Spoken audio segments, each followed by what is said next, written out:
3 हफ्ते के बाद पहली बार फलस्तीनियों को गजा पट्टी छोड़ने की इजाज़त। मरीजों समेत 150 अफराद रफा क्रॉसिंग से मिस्र में दाखिल।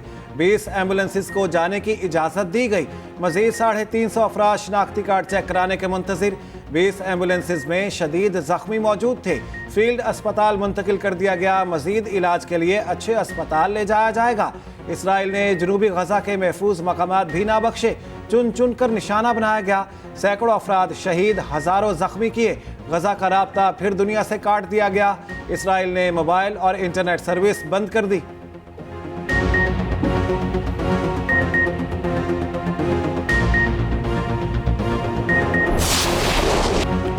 इसराइल ने जुल्म के तमाम रिकॉर्ड तोड़ दिए। मजलूम फलस्तीनियों के लिए जान बचाना मुश्किल। अस्पताल, पनाहगुज़ीन कैंप, घर और स्कूल सब गैर महफूज। जबालिया पनाहगुज़ीन कैंप पर एक और हमला। हर तरफ तबाही और बर्बादी के मनासिर। 100 से ज़ायद फलस्तीनी शहीद, सैकड़ों जख्मी। एक ही खानदान के 19 अफराद मिसाइल का निशाना बन गए। जाली लाशें और जख्मी अस्पताल की राहदारियों में मौजूद। फलस्तीनी शहादा की तादाद 8700 से भी तजावुज़ कर गई। जख्मियों की तादाद 23,000 से ज़ायद। नसीरात और अलशती कैंप्स पर भी इसराइल ने बारूद की बारिश कर दी। हमास की मज़ाहमत जारी। ज़मीनी कार्रवाई करने वाले 13 इसराइली फौजी मार दिए।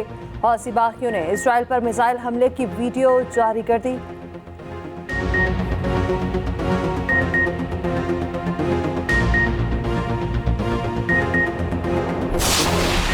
The Senate of Pakistan, at its emergency session on the Gaza genocide, strongly condemns the Israeli crimes against humanity and state terrorism being perpetrated against the innocent children, women and men of Palestine living in the occupied strip of Gaza, the world's biggest open prison. No state has committed such mass killings, carnage and war crimes with such an unprecedented barbarity and brutality.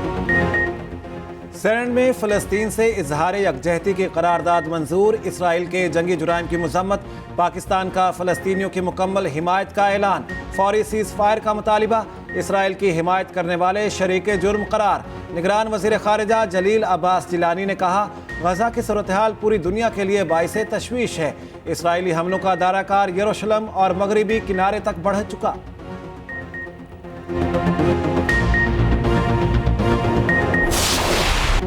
Faisalabad धरना अचानक नहीं हुआ। Mastermind कौन था? फैसलाबाद धरना case के फैसले के खिलाफ नज़रसानी अपीलें वापस लेने पर खारिज। सुप्रीम कोर्ट ने रिमार्क्स दिए। साबिक चेयरमैन पैमरा अब्सार आलम ने एक इनफरादी शख्स और नामालूम मातहत एहलकारों पर संगीन इल्ज़ाम आयद किए। जिस इनफरादी शख्स पर इल्ज़ाम लगाया वो हमारे सामने पेश नहीं। चीफ जस्टिस ने सवाल पूछा। फैसले के खिलाफ 9 नज़रसानी दरख्वास्तें आईं, फिर सब ने अचानक वापस ले ली। एक साहब बाहर से इंपोर्ट हुए, वापस चले गए। क्या हमारी हुकूमत ने कनाडा की हुकूमत से राब्ता किया? क्या हम कनाडा में जाकर उनके पूरे मुल्क को डिस्टर्ब कर सकते हैं? क्या इदारे का एक अफसर मुल्क पे पुरतशद्दुद कार्रवाई चाहता था? हुकूमत साफ कहते उसने कुछ नहीं करना। कागज के टुकड़ों से पाकिस्तान नहीं चलेगा। हुकूमती फैक्ट फाइंडिंग कमेटी गैर कानूनी करार देकर मुस्तरद। नया इंक्वायरी कमीशन तश्कील देने की हिदायत। अदालत चेयरमैन पैमरा की तरफ से हकायक छुपाने पर बरहम। समात 15 नवंबर तक मुलतवी।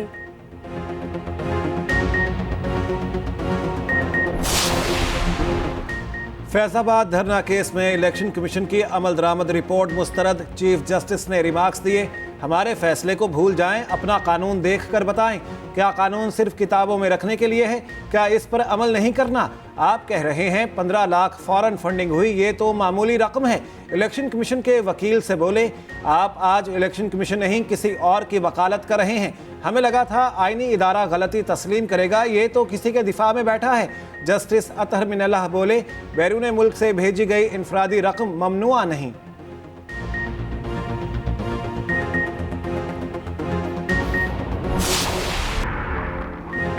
मोहलत खत्म, एक्शन शुरू। तारकिन को अपने ममालिक जाना ही पड़ेगा। गैर कानूनी मुकीम अफगान बाशिंदों की बेदखली का अमल शुरू।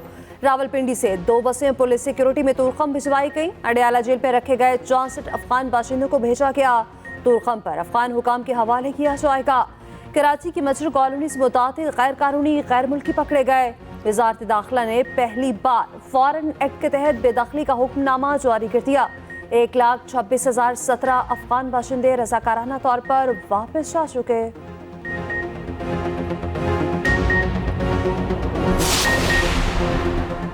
अफगान बाशिंदों की वापसी, मुल्क दुश्मन कुव्वतों को एक आंख ना भाई। वापसी के अमल को सबूताज करने का घिनौना मंसूबा बेनकाब, मुल्क दुश्मन अनासिर सरगर्म। अफगान बाशिंदों के लिए कायम कैंप्स या नकलो हरकत के दौरान शरंगेजी का मंसूबा बनाया गया, मजमूम अनासिर को मुतहरिक कर दिया गया। अफगान बाशिंदों के साथ जोर ज़बरदस्ती की वीडियोस बनाने का टास्क दिया गया, ख़ास तौर पर औरतों और बच्चों की वीडियोस बनाने की हिदायत। मकसद मुल्क के खिलाफ प्रोपेगेंडा करना है। स्पिन बोल्डक अफगानिस्तान में पुरतशद्दुद मुजाहिरों से इंतशार का मंसूबा भी बनाया गया। क्रॉसिंग पॉइंट्स पर फायरिंग की मकरूह साजिश भी की गई। लाहौर में सांस लेना दुश्वार, फ़ज़ा इंतहाई आलूदा। पंजाब में 1 माह के लिए स्मॉग इमरजेंसी नाफिज, स्कूल फिर भी खुलेंगे। तलबा के लिए मास्क लाजमी करार। निगरान वज़ीर आला मोहसिन नकवी की आवाम से मास्क पहनने की अपील। वज़रा को स्कूलों के दौरों की हिदायत। तामीराती काम के दौरान मट्टी, रेत और पानी का छिड़काव ना करने पर कार्रवाई का ऐलान। लाहौर हाई कोर्ट ने स्मॉग पर इमरजेंसी नाफिज करने का हुक्म दिया था।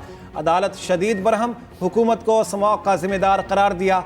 लाहौर में आलूदगी फैलाने वाली 62 फैक्ट्रियां स्मॉग का बड़ा सबब। कमिश्नर लाहौर को लिखे गए मुरासले में इंकिशाफ। ज़िला इंतज़ामिया के अफसर भी मुलविस निकले। महकमा माहौलियात के अफसरान इन कारखानों से पैसे लेते हैं। मुरासले में बताया गया, फैक्ट्रियों में प्लास्टिक, रबड़ और टायर्स का बतौर ईंधन इस्तेमाल होता है। स्पेशल ब्रांच की करप्ट अफसरान के खिलाफ कार्रवाई की सिफारिश।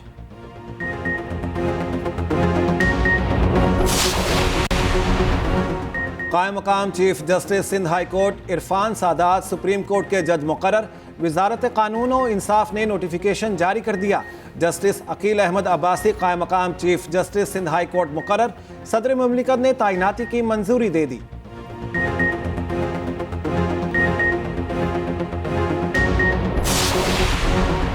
नाउमई वाकयात पर चेयरमैन पीटीआई माफी मांग लें तो माफी मिल जानी चाहिए। स्पीकर काबिल असम्बली राजा परवेज अशरफ की एक्सप्रेस न्यूज़ के प्रोग्राम कल तक में गुफ्तगू। कहा, नवाज शरीफ की नाअहली और उन्हें सिसिलियन माफिया कहने पर साकिब निसार और आसिफ खोसा को भी माफी मांगनी चाहिए।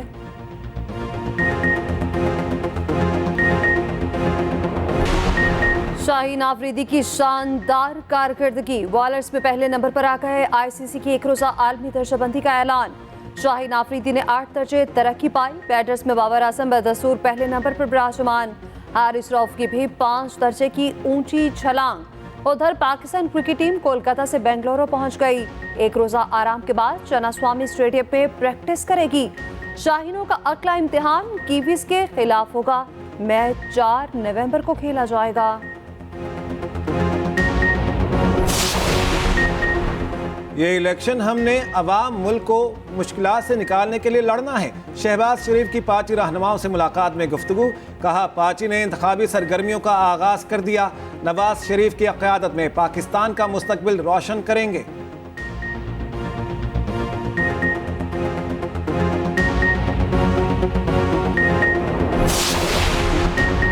अब्दुल रहमान के इरफान समेत बलोचिस्तान की अहम सियासी शख्सियत नून लीग में शमूलियत के लिए तैयार।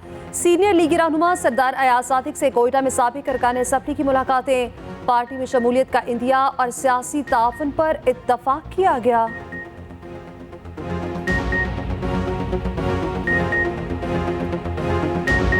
की हिमायत, बाइडन हुकूमत पर तनकीद में इजाफा।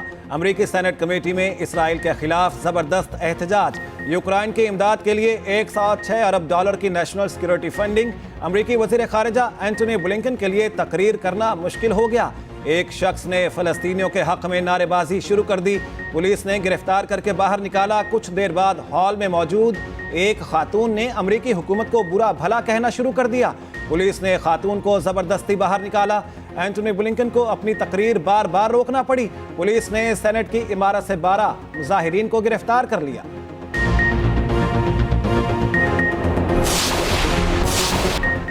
अमीर जमात इस्लामी सिराजुल हक कहते हैं, कौमी सियासत को गुलामाना जहनियत से आज़ाद करना होगा। इक़्तिदार पर मुसल्लत रहने वाली पार्टियों की सियासत दौलत की बुनियाद पर उस्तवार है। मौजूदा हुक्मरानों ने मसला फ़लस्तीन पर कौम की हकीकी तर्जुमानी नहीं की। शफाफ इलेक्शन ना हुए तो मज़ीद अफरा तफरी फैलेगी।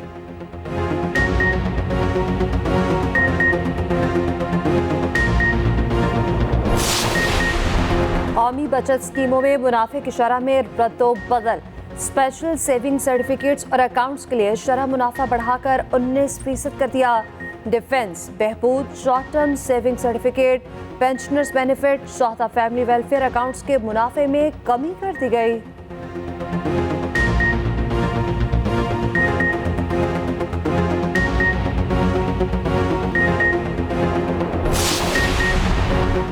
हुकूमती काविशें रंग ले आई, महंगाई में इजाफे की शरह में कमी का आगाज। अक्टूबर 2023 में महंगाई की शरह 1.1% पर आ गई। सितंबर 2023 में ये शरह 2% थी। इदारा शुमारियात ने महंगाई की माहाना रिपोर्ट जारी कर दी। चीनी, दाल चना, टमाटर, दाल मूंग, गुड़, गंदम। ये वक्त अपनी टीम की हौसला अफजाई करने का है। साबिक वजीर आला पंजाब हमजा शहबाज कहते हैं, ऐसे मौके पर हौसला शिकनी से परहेज करना चाहिए। ग्रीन शर्ट्स के हवाले से जिम्मेदाराना रवैया अपनाना चाहिए। इस वक्त मस्बत पहलुओं को उजागर करना कौमी टीम के मुफाद में है। कौम शाहीनों की कामयाबी के लिए दुआ गो है।